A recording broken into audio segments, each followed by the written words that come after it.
Thanks for hanging out with us. We are so happy that Akua Ellis is joining us. She is the Senior Vice President of Community Impact at Greater Twin Cities United Way.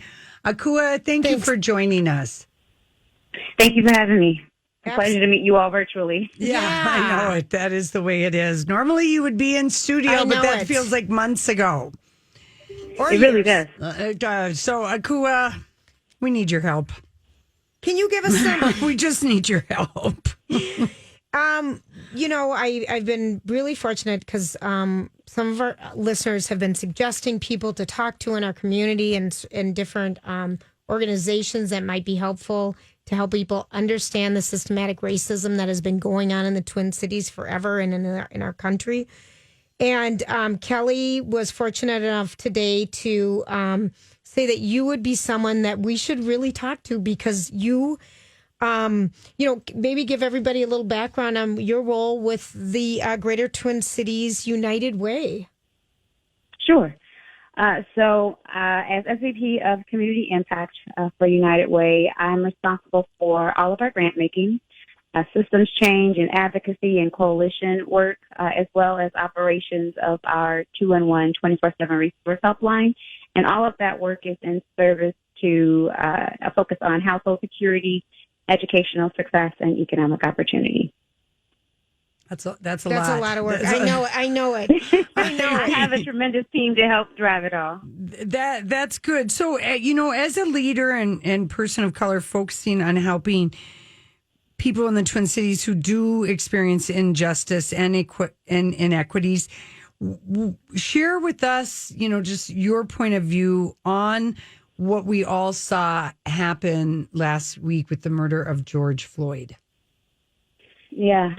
So, even more specific than being a person of color, I'm African American, so I'm a Black woman. I'm a Black mom. Mom of a son who is cute and squishy and thoughtful and empathic and also larger than most kids his age. And it's hard for me sometimes to think about what this world will be like for him when he's no longer cute and squishy, but seen as a threat. And so what people saw play out on the news and on social media over and over again was my worst nightmare and an all too familiar scene. Mm-hmm. So the racism itself is not new. What's new is our ability to capture it in real time and not have it be a he said, she said kind of conversation, but to have visual evidence of injustice and just inhumane treatment. You also saw indifference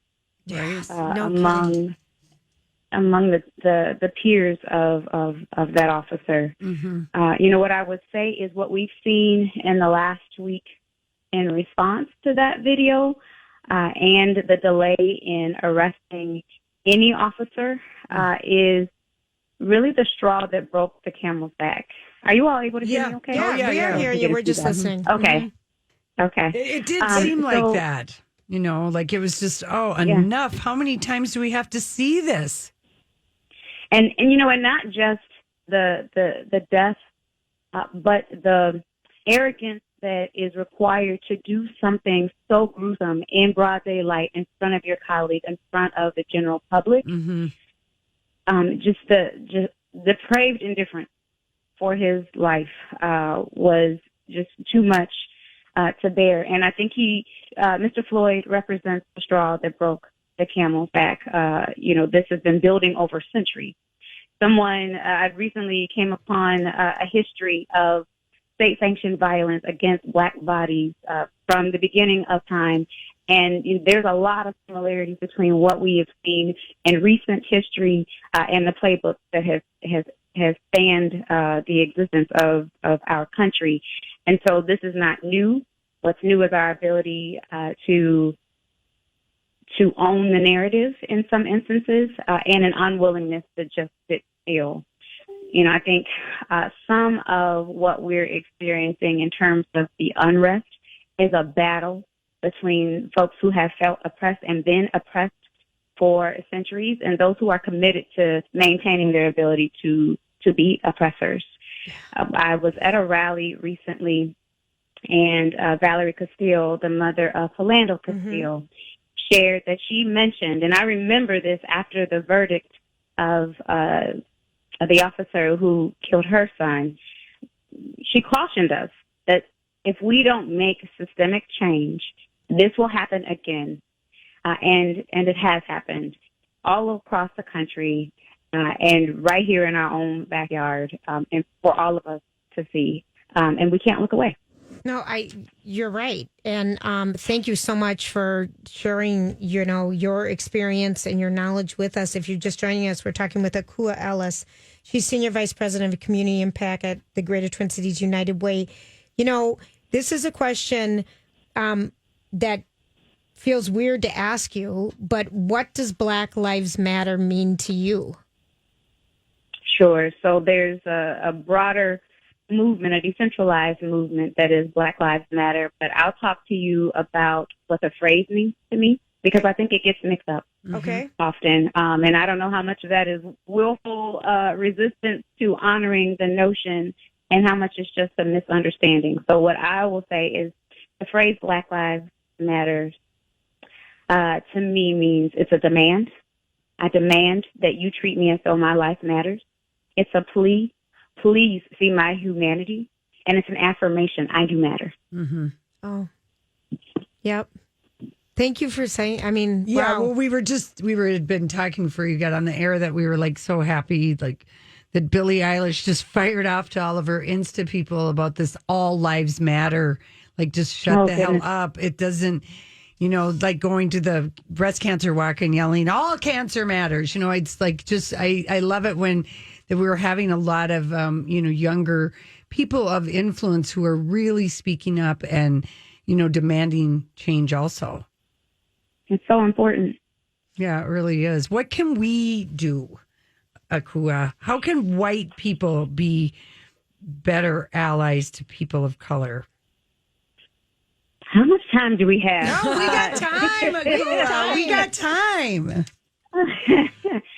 There are a couple of things, and one is a really nice segue to this last point that was made, in that my sense when I'm applying a lens of empathy to the response of others who would say all lives matter in response to Black Lives Matter is that it is a diminishing of a unique experience. Mm-hmm. And it's often, in my observation, in service to resisting change.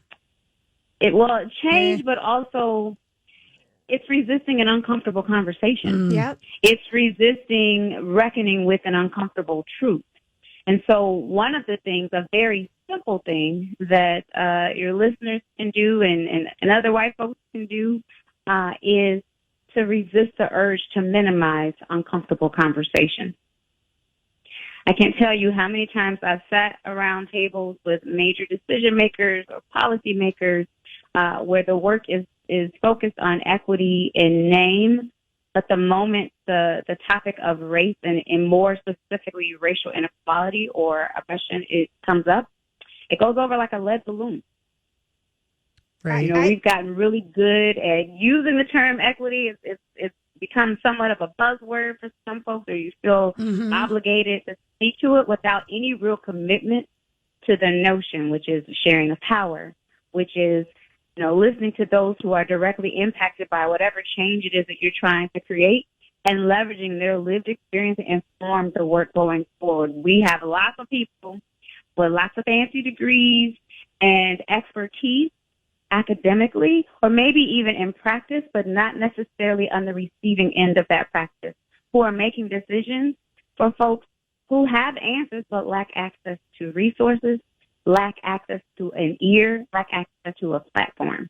And so one really tangible way to be an ally is to just listen, to resist the urge to defend yourself, don't be defensive, to honor someone else's experience, lean into curiosity, use the discomfort as information for where you've got more learning, to do. We all have more. Like, I'm constantly learning. I'm not an expert at all. Mm-hmm. Right. And but I'm curious. That just makes so much sense. But Lori and I know, like, our shows have been really difficult. I mean, this is a really difficult time because we don't have. Not that we don't have. It's a difficult conversation to have. We're usually, just entertainment and pop culture, and we're not really, that serious focus. But everyone, needs to get serious and focus and have the conversation and demand the change. And I don't know if this will be one of the steps, but I mean, we damn sure need to get out and vote in local elections, because a lot of the policy that starts at a local level, and it matters who gets elected. Absolutely. One of the things that I would just put on the radar for your listeners and for yourselves as well is the People of Color Indigenous Caucus at the Minnesota Legislature is pulling together a set of policy ideas that have been vetted through community and various processes that reflect a really sound foundation for systemic change, for creating the recourse for folks to stand up for themselves and be heard and drive meaningful, lasting, positive change. Mm-hmm. And this is something that's going to be. Can you say that again? The first part. I'm sorry, Akua. How would we? Oh, sure. So the People of Color and Indigenous Legislator Caucus is putting together a set of legislation, and that's something that they'll be sharing more broadly as it comes into a clearer picture. And that's something that everyone who's listening, when they see that come, first of all, be looking for it. Senator Jeff Hayden would be a good person to watch for that information. As it comes through, call your legislators, call your local elected officials, and tell them that you want to demand that they make change. Mm-hmm. Power concedes nothing without a demand. We need to demand that happen. Yeah, it's so true, and it is kind of amazing. I know President Obama put out his second statement today, and he, again, he's, basically the same thing is that it is starting at the local level is so important, because otherwise it's just nothing happens. And that is one of the places where we make change. And, we do need to rally everybody for that, and that we all have to demand and speak up for that, those changes and those inequalities to be addressed. And if we have to do it that way, then that's what we got to do.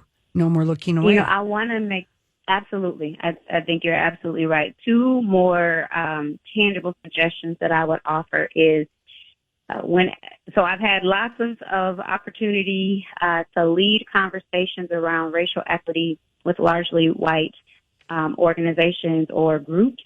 And the thing that I would just remind people is that safety. So we talk about safe conversations. Safety and discomfort are not, or safety and comfort are not the same thing. So people will say, like, I need a safe space. And what often is meant by that or implied by that is you need to make me comfortable in this conversation. Mm-hmm. And when we're centering the comfort of people who are in charge, who are part of the dominant culture, we're absolutely working at cross purposes with our stated goal. Yep.